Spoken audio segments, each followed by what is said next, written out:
Ayan, mega love shoutout po sa inyo lahat mga ka-SLY. Narito na naman po si SLY muli pong maghahandog ng isang awitin na kahit alam ko na hindi kaaya-aya sa inyong mga tainga, mahilig lang po talaga akong kumanta.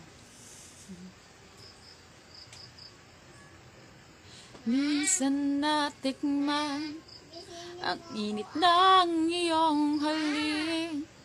Akala ko narating ko na ang ulap sa langit. Sa aking pagpikit, ang tanging naisip, ikaw na sa hanggang wakas ang aking pag-ibig. Ngunit biglang nagbago ka.